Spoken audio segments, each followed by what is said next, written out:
This presentation will cover a Pakistani-based research study entitled Association Between Breastfeeding and Childhood Obesity Among School-Aged Children Aged 5 to 16 Years in Karachi, Pakistan.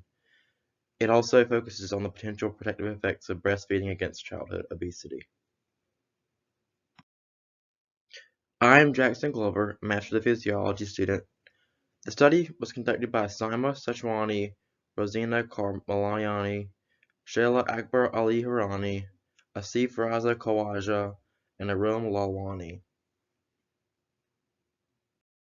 Childhood obesity is characterized by a child being well over the normal rate threshold for their age and height. The incidence of childhood obesity is largely affected by a child's environment.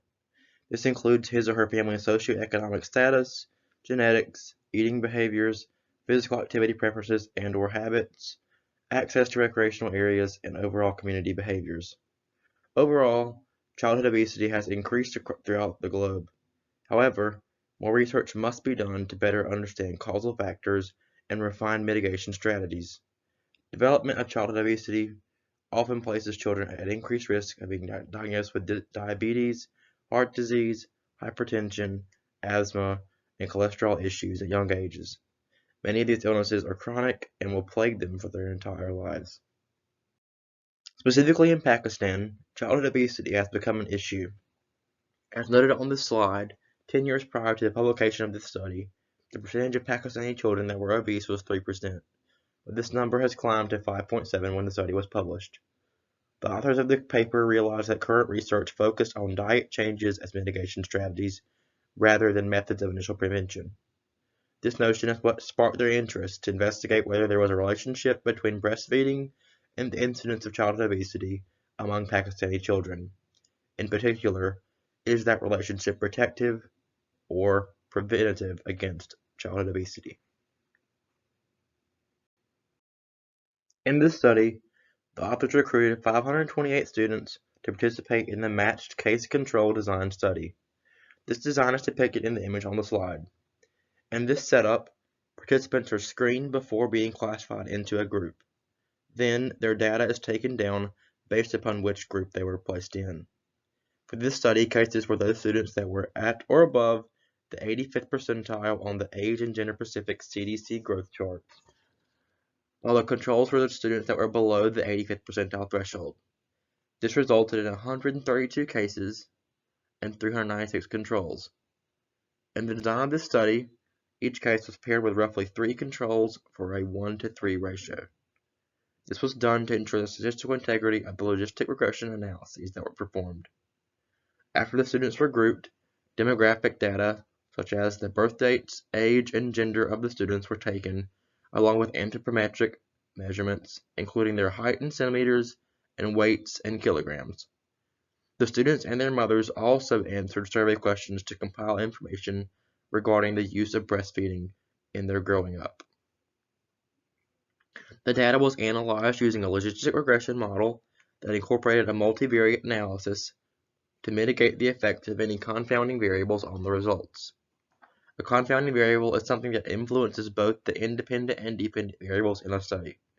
Some potential confounding variables in this study could include socioeconomic class of students as well as their families' individual lifestyle practices.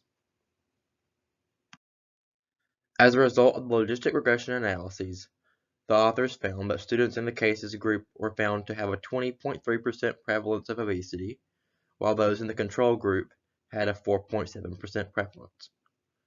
Broadly speaking, the authors found that longer durations of breastfeeding, that greater than 12 months, and at least 6 months of breastfeeding exclusively, demonstrated a protective effect against the prevalence of childhood obesity. This will be expanded upon in the following slide. An important concept to note is that the authors found the protective effect of breastfeeding to be in a dose-response manner. This means as exposure increases, such as exposure to increased use of breastfeeding, the likelihood or incidence of a particular outcome either increases or decreases. This relationship is analogous to drug use and efficacy relationships. In this study, longer periods of breastfeeding, with a particularly exclusive period of around 6 months, demonstrated a decreased incidence of childhood obesity.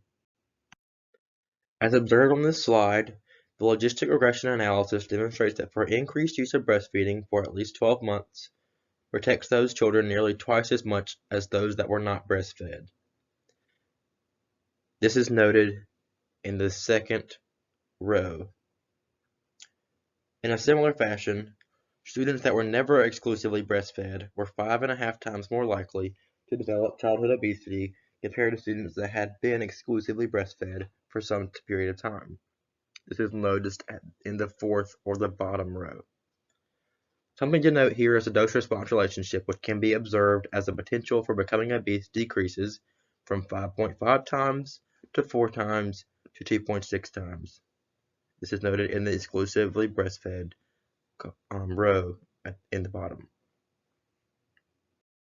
As we have learned in class, breastfeeding provides initial exposure to nutrient-dense foods that are vital to proper growth and development as well as immune protection. Breastfeeding also establishes consistent feeding routines for the child that can indirectly carry over to the mealtimes as a child. Additionally, breastfeeding is noted to be possibly included into feedings through the age of 2. This study advances this thought process as breastfeeding for longer than 12 months was shown to decrease the incidence of childhood obesity. Also, this lengthened period of breastfeeding provides young children with supplemental intake of vital nutrients as they develop their food preferences. As the authors note, this study included the use of a survey and could possibly suffer from response bias, that in which respondents may have answered questions based on what they felt the authors were hoping for. This study was conducted in an urban setting in Pakistan to incorporate a diverse group of students. However, a rural setting may have altered the results due to a different lifestyle pace or different thought processes. This could also alter the survey responses. Another point of critique is the author's use of the CDC growth charts. While these growth charts are accessible worldwide and are created for broad use, it is interesting that the authors did not utilize a Pakistani-based growth chart to categorize the students with regard to their overweight or obese status. Perhaps Pakistan does not have age or gender-specific BMI growth charts or calculators similar to the CDC resources. I will now take any questions related to the article.